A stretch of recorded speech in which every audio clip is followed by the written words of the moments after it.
Hi friends, welcome to my YouTube channel power of motivation. Power of motivation में आप सबका तहे दिल से स्वागत करता हूं। तो दोस्तों, आज के इस वीडियो के अंदर हम बात करेंगे एक मल्टी बैगर कंपनी के बारे में जिसने वाकई में एक मल्टी बैगर के रूप में रिटर्न्स दिए हैं। जी हां, मैं बात कर रहा हूं आईआरएफसी के बारे में। जी हां, आईआरएफसी दोस्तों एक रेलवे सेक्टर की एनपीएफसी के तौर पे काम करती है, यानी कंपनी फाइनेंस का काम करती है सिर्फ और सिर्फ रेलवे सेक्टर को, और किसी सेक्टर की तरफ ये देखती नहीं है। सिर्फ रेलवे सेक्टर को बढ़ावा देने के लिए, रेलवे प्रोजेक्ट्स को कंप्लीट करने के लिए इस कंपनी को बनाया गया था दोस्तों। और कंपनी रेलवे सेक्टर के अंदर फाइनेंस का काम करती है और ज़बरदस्त ग्रोथ हमने तभी देखी है इस सेक्टर के अंदर जबकि आईआरएफसी का इसमें बहुत बड़ा योगदान रहा है दोस्तों। तो फ्रेंड्स, रेल मंत्री अश्विनी वैष्णव जो हमारे भारत के यूनियन मिनिस्टर हैं दोस्तों रेलवे के, उन्होंने कहा है कि महाराष्ट्र के अंदर रेलवे का ढांचा मजबूत किया जाएगा। तो आए दिन कोई ना कोई घोषणा सरकार द्वारा रेलवे सेक्टर के अंदर होती रहती है। अब रेल मंत्री अश्विनी वैष्णव जी ने महाराष्ट्र के अंदर उन्होंने रेलवे का ढांचा मजबूत करने की बात कही है दोस्तों। खास तौर पर उन्होंने रेलवे के आधुनिकीकरण और कनेक्टिविटी पर जोर दिया है दोस्तों, यानी रेलवे के एक स्थान से दूसरे स्थान तक कनेक्टिविटी की जाएगी ताकि यात्रियों को पूरी सुविधा हो और जल्द से जल्द अपने स्थान तक वो पहुंच सकें। और आधुनिकीकरण मतलब जो करंट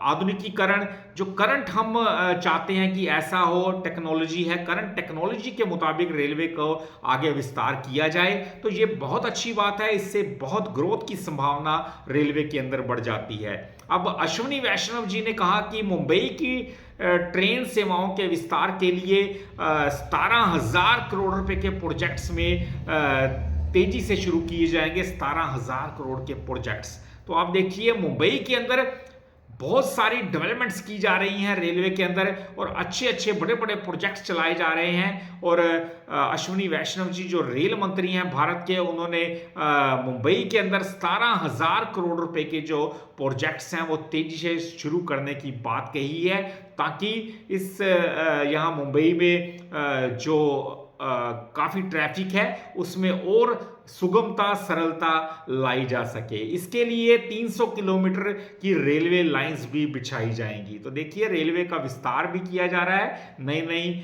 लाइनें भी बिछाई जा रही हैं। अब मुंबई में 238 नई एसी ट्रेन चलाई जाएंगी, यानी ट्रेनों की कमी हमेशा रहती है दोस्तों, क्योंकि काफ़ी बड़ा मेट्रो सिटी है मुंबई, तो वहाँ और एसी 238 के करीब नई एसी ट्रेन चलाई जाएंगी। तो वाकई में अच्छा डिसीजन है ये सरकार का। अब सीएम जो वहाँ के हैं देवेंद्र फडणवीस जी ने कहा कि जल्दी ही मुंबई वासी स्मार्ट कार्ड के जरिए मेट्रो लोकल ट्रेन में भी यात्रा कर सकेंगे, यानी हर जगह पे पेमेंट देने की ज़रूरत नहीं होगी। स्मार्ट कार्ड के अंदर वो अपने पैसे वहाँ से यूज़ करके स्मार्ट कार्ड से मेट्रो लोकल ट्रेन में भी यात्रा कर सकते हैं। तो ये बहुत अच्छी बात है। अब रेल मंत्री ने कहा कि भारतीय रेलवे ने महाराष्ट्र में 1,73,804 करोड़ का अब तक का सबसे बड़ा निवेश किया है। तो अश्विनी वैष्णव जी ने कहा है कि महाराष्ट्र के अंदर जो सबसे बड़ा निवेश रेलवे सेक्टर के अंदर किया गया है वो 1,73,804 करोड़ रुपए का किया गया है। रेल मंत्री ने कहा कि आंध्र प्रदेश और तमिलनाडु में 104 किलोमीटर लंबे Tirupati Pakala Katpadi single railway line section को भी मंजूरी दे दी गई है, जिसकी कुल लागत 1,332 यानी 1,332 करोड़ है। ये तिरुपति बालाजी और श्री कालहस्ती शिव मंदिर को जोड़ती है दोस्तों। तो बहुत अच्छी बात है।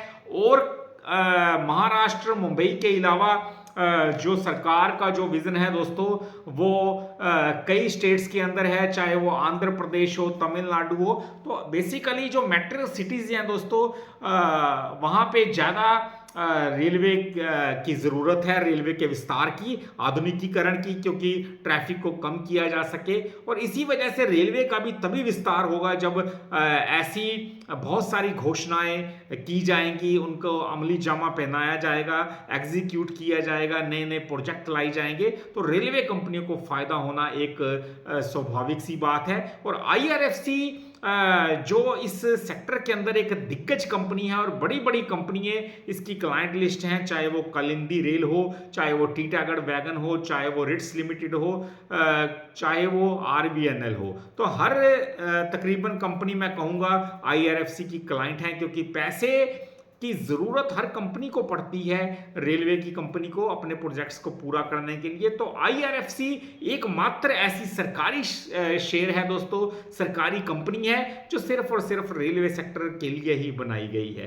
तो अच्छी ग्रोथ की संभावना हमने इसके अंदर देखी है। डिविडेंड मेकिंग कंपनी है, डिविडेंड भी देती है अपने शेयर होल्डर को, और आने वाले टाइम के अंदर और बड़ा कमाल करती हुई नजर आ सकती है, क्योंकि एक साल के अंदर कहां से कहां ये स्टॉक पहुंच गया, 229 का हाई लगाया।